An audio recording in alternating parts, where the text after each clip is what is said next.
Good morning, good afternoon, good evening, no matter where you are, whenever you're watching this. This is Floating in Dreams, and today we're going to be doing a little thought experiment because I'm going to be chatting about what my makeup would look like if I wasn't on YouTube. If I wasn't doing YouTube videos, what would I actually have in my makeup collection?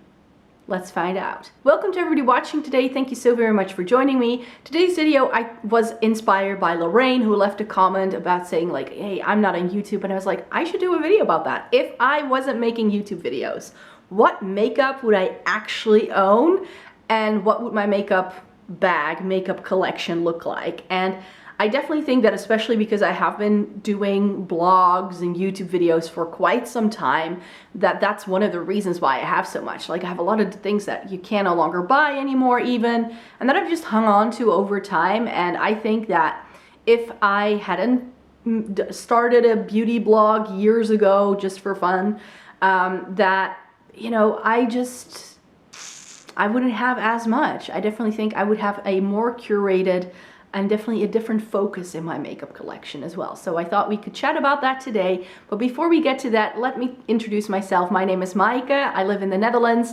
I love coming on here to chat about eyeshadow palettes, Essence and Catrice reviews, and getting the use out of my makeup. And because I have fair skin with a cool to neutral undertone, I deem myself a snow angel. So if you'd like to join the Snow Angel Club, then please click subscribe, and then you can join my little family on here. So right now, I'm just going to get to these products and show you what I think I would put in my makeup bag if I was not on YouTube. So what I've done is that I've put all the products in this little container that you saw in the thumbnail. And there are definitely things that I think I wouldn't do much differently. It's just that I think I would have far fewer products, and I would be much more loyal to a single brand, and that I would much more focus on brands that I can buy where I live. Which means that since I live in the Netherlands, I don't have access to a lot of brands that you might have access to. Sure, I can buy them online, and I think that even if I wasn't making videos, I would still be watching beauty YouTube for sure, and on TikTok and stuff, so I would still see all the hyped up products. But I think that if I was only buying makeup for my day-to-day life and I wasn't trying to also review product or like just, you know, do videos with things, I think I wouldn't buy like most of the indie stuff I have, or things that I need to import from other countries like Natasha Denona or Fenty Beauty or Rare Beauty. Like, I might pick up a thing or two if I were traveling, but I don't think I would go out of my way the way I do now to, for instance, collect a full face of Rare Beauty so that I can like do a video with it, or a full face of Fenty Beauty that I've done in the past as well. So I think that my makeup collection would look very differently, and that I would just, you know, use something up and then move on to the next thing. That's something that, say for like color products, I still sort of have that sort of vibe here with a lot of foundations. I just want to use them up before they expire,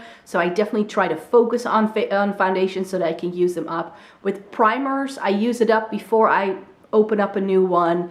I tend to do the same thing with concealers as well. So with base products, I've always, like, I still have quite a few just because I try them out for videos and stuff, but I tend to just use one up and then that's it anyways. So nothing much would change there. I just think I would have far fewer blush and eyeshadow palettes because I would only need the things I really like wearing on a day-to-day basis. Lipstick as well. I don't think I'd buy all those Lisa Eldridge lipsticks that I love so much. Maybe I'd have like one or two, but I would probably go with a brand that I can actually go into store and try out and buy that way, because that's usually easier. So let me get a little organized, and then we'll have a look at what's inside this container. So let me just start with something boring first, and that's eyeshadow primer. I definitely think I would be using eyeshadow primers. When I remember discovering eyeshadow primers through beauty blogs, and it was a game changer. I don't know whether I would necessarily be purchasing the Milani one. I definitely think I would buy something like the Too Faced Shadow Insurance, because that is something I can just go to a counter and try it, or maybe one from Essence and Catrice. I mean, if it were to stick my eyeshadow down, I think that will be okay, and maybe I would have picked this up like whenever I'd been to the US or something like that, but I probably wouldn't like try and keep this in my makeup collection at all costs. Now that I love this, I tend to do just that. But yeah, I definitely would have some form of eyeshadow primer, and I definitely do think that I would do my little double prime action with my MAC paint pot as well. I don't think I would definitely change that habit, because it's just something that I have found is really something that makes my eyeshadow just last so much better.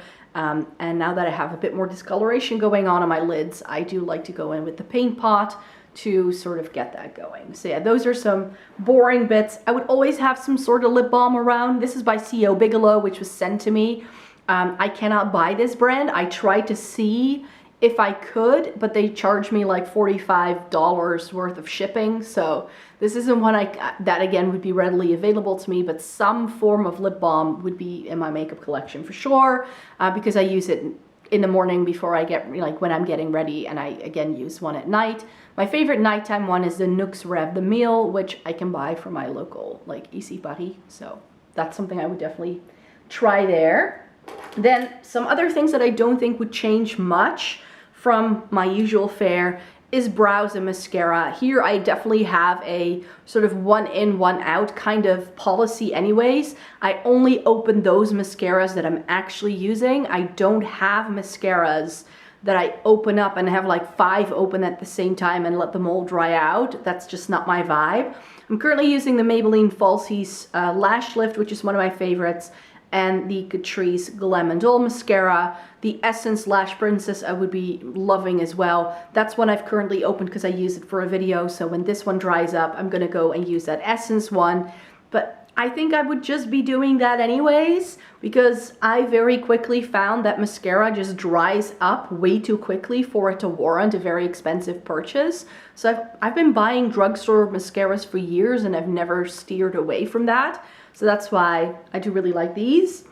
And for brows, I would probably not have a Soap and Glory pencil. I think I would just have a Catrice one, but this is what's currently in my Shop My Stash. And the Essence Make Me Brow. Those are like my go-to brow brands of choice, Catrice and Essence. And those I can get very easily from my local drugstore. I mean, literally there's a drugstore around the corner from my house, and they have an Essence and Catrice display. So I know I'll be able to pick up those products anytime I need to. So that's why those I will, like also with the mascara, it's going to be easy peasy for me to get a hold of those. Then I'm not entirely sure I would be using primer. Like if it weren't for being on YouTube, I don't think I'd actually be using primers.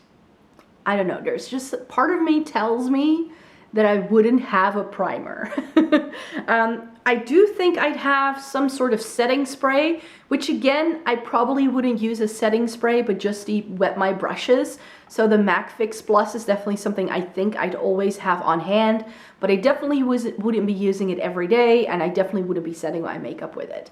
I think that those would just be steps that I would skip. Those are also steps in my makeup routine that I actually got into quite late. Like I think I've only been using primer and setting spray for like the past 3 years or so. Like I didn't used to use those products to begin with, even if when I was already doing blogs and YouTube and stuff. So I was a late adapter to that for sure. So I don't think, if it wasn't for making videos, I don't think I'd be very fussed with using primer or setting spray. What I would be a little bit fussed with would be the rest of my base makeup. And I've mentioned this in several videos in the past, but I'm not sure anybody remembers. But when I first started using makeup, I thought makeup had to be expensive for it to be good. And one of my first brands that I really loved was Dior. So my foundation would definitely be a Dior foundation, also because they do pretty good things in terms of shade ranges, and their Backstage foundation is one that's easy to use, looks great with everything. So I would just have like one foundation that can see me through every sort of occasion, rather than like a more lightweight dewy one for the summertime and something a bit more heavy duty for if I have an event. And I wouldn't have tried that many things. I would probably have just stuck with the Dior foundation I knew and loved, and for me right now that's the Backstage. I have this in 0N. It comes with nearly 50 milliliters of product, 50 milliliters of product, so it's also pretty good value for money, even though this is more expensive and more luxury. but I love this. It's easy to travel with because it does have a plastic bottle. So this just ticks all the boxes, so this would be my foundation of choice. For concealer though, I was umming and ahhing what I would do for concealer, and again, it would probably just be something Essence or Catrice, I think. When it comes to concealer, I do really love the Makeup Revolution Conceal and Define in C3. So I do think I'd have this. There is a Makeup Revolution counter at my local drugstore that I sometimes go to. It's at the larger one that's a little further away from my house. So this is something that I could theoretically pick up in store and be able to find my shade and just make work. So this is like my 4th tube of this. So I know I love it. So I think that would be something, like something tried and true would be the thing for me. And then from Essence, I think that would be the powder of choice. However, going back to what I just told you about me being a bit of a bougie luxury, I think makeup needs to be expensive for it to be good kind of person. I do think that what this dupes, which is the Charlotte Tilbury Airbrush Flawless Filter, could actually also be something that I owned. Another powder I love is the Hourglass Ambient Lighting Powder, and both Charlotte Tilbury and Hourglass have counters at my local luxury department store. So those are powders I could pick up, but my current favorite is the Essence Skin Loving Sensitive Mineral Powder. And I have, like, as I've gotten older and I have found out that drugstore makeup can be good, and if it is as good as a Charlotte Tilbury powder, I would just as easily spend less money on it. So that's why the Essence Skin Loving Sensitive Powder is definitely one that I could see myself having as like the only powder I use every single day in my makeup collection. And again, with powder, like with mascara and brow products, I tend to use one up before I move on to the next one. So that's why in terms of powders, I try to never have too many on hand, because if I have too many, I know I won't be able to use it up. Let me move into cheeks then. And for cheeks, I was like, yeah, but what would I be using? Maybe also, again, something by Dior, or, you know, a brand that I can buy from a luxury, from a more like luxury counter. But then I realized the Catrice Holiday Skin Bronzers are some of my favorites. It comes in my perfect winter shade. This is Summer in the City. And it comes in my perfect summer shade, which is Off to the Island. And these are really lovely, good, affordable bronzers that really don't do under for more high-end bronzers for sure. So that's why these two from the drugstore, I think I would have in my makeup collection all the time, and these would be the only bronzers I would probably have. And then for blush, here it's really about shades, not so much like these particular products, but this is what I have on hand. So I would have a mauve tone blush. I love mauve tone blush, and my favorite is this one from Kiko. This is their Shade Fusion blush. I believe these are now called something differently, but this like silvery packaging, they do still blushes in this sort of format, but not with 3 shades, it's 1 solid shade. So this you can no longer get, but this I've had for so long and I keep going back to it. I love this Kiko blush with all my heart, and this would be my mauve tone blush of choice for sure. Then I would need something that was like fun and shimmery for the summertime. So I would go in with something like the Catrice Cheek Lover Oil Infused Blush in Blooming Hibiscus. This is a really stunning, not too warm, not too cool. It's got a bit of sheen, but it's not too sparkling kind of blush. It's really lovely, really great texture. And it just reminds me a bit of NARS's Orgasm. And that's a shade I've always had in my blush collection. So I know a shade like this, I would always have around. And then my third favorite sort of blush shade is a peachy toned one. So this is Benefit's Gold Rush, discontinued because Benefit just relaunched their entire blush range. This is a really pretty peachy, glowy shade, and I really like this kind of shade. I've had a peach tone blush much like this in my collection ever since I started doing any sort of makeup on myself. So Gold Rush from Benefit is definitely a shade that I would have in my collection anyways. And this would be it. But I also figured that I would probably have some sort of face palette if I didn't have a very big makeup collection. Something like this Dior Backstage palette. This is in the shade Universal, and it just has, like, you know, bronzer. I very often use this together so that I have a bit more of a lighter shade, a blush shade, a highlighter, a one-stop shop, easy to store, easy to put into a makeup bag if you're traveling. So I definitely think I would also have something like this on hand to complement the rest and just have something that I can just use very easily every single day. Then for highlighter, I definitely think I would have something that's like just your classic champagne golden tone. I really like the Catrice More Than Glow highlighter. So this is a really great gel to powder sort of formula. It's similar to the ColourPop Super Shock and Flexitarian, but those I feel are difficult to use with a brush, whereas this picks up very easily and it's like up to par with something I've tried from Dior and things like that. But, and I know this is discontinued, but since I do believe that I would be on top of like the hype of some products, I definitely think I would have a Becca highlighter. My favorite one is Vanilla Quartz. This is my favorite of the ones that I have. Looks very yellow toned here, but it actually has a really nice pinky sort of flash to it. And this, I believe, was this the first one I bought? No, I think the first one I bought was Pearl. But I think that this is the one that I would definitely get the most use out of and that I would really hold near and dear to my heart if this was my makeup collection outside of YouTube. So then I have something that's a bit brighter, something that's a little bit like these I feel you can control a little more easily than the Catrice ones. Like Catrice is like bam, boom, bow, in your face highlight, and this I feel you can build up to make very intense, but you don't have it go on very intense if you don't want to. So and I have a little bit of both. Oh, and I forgot to take it up here, but in the same packaging as the Kiko blush, they do a highlighter I really like, the Glow Fusion highlighter from Kiko. That would be my third pick. Yeah. So then I have a little bit of everything, and that's a really good like subtle highlight. Very good like everyday subtle candlelight glow kind of vibe, which I also love.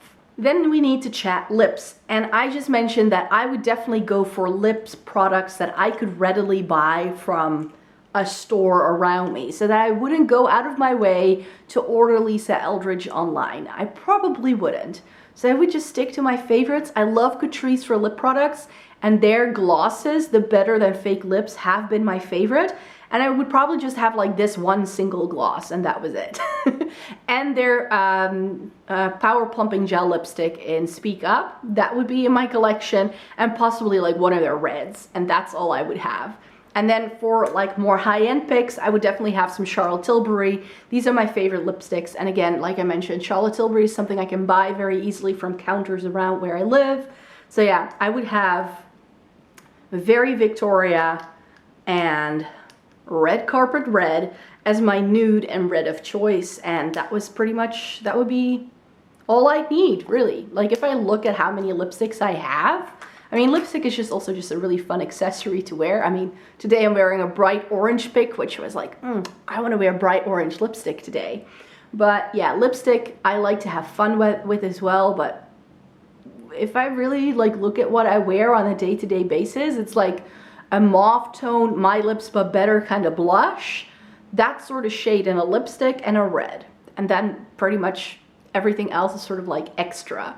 So I really don't need that many, and I think that if I weren't on YouTube and I wasn't trying out all of these different lipstick ranges for you guys, I definitely wouldn't have so many. And then of course we need to chat eyeshadow. And in terms of eyeshadow, I think I'd have a very basic, very minimal eyeshadow palette collection. I would definitely still have palettes. I don't think that I would really have a lot of singles if it were like maybe a couple of like one and done Super Shock shadows, but then again ColourPop would be difficult for me to buy, so I probably wouldn't have those. So I would probably have like one or two singles that I picked up over time that are like perfect one and done shades, but I would definitely have palettes. And this is sort of like a throwback to me because my makeup collection got started with some of these quintets from Dior. This is one of the more recent ones that I have. This is House of Dreams, and this is just nothing but one and done shadows in a compact. So that's why I think this would be perfect for every day. This is something I would reach for all the time. This is what I like. This is what I got started with way back in the day, was these little Dior palettes, and I actually really like that they are having a bit of a moment again. So many people are hyping these up, and I'm pretty happy about that. But similarly, I would just have a small palette from Catrice like this. My favorite one was from the 5 in a Box line was Modern Smoky look, but maybe like the golden nude look, I might have just have that one on hand. Like again, I would just have like something small, something curated, nothing too big, perfect for every day and with shades that I love. I wouldn't have that many options.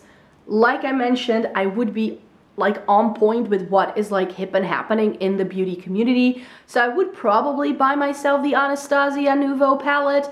This is available from my local Douglas. So this is again something I know I can just pick up and buy, and I wouldn't have to like go out of my way to buy this. And these kind of colors, you know, neutral, bit of warm tones, but those greeny shades in here as well is just very much up my street.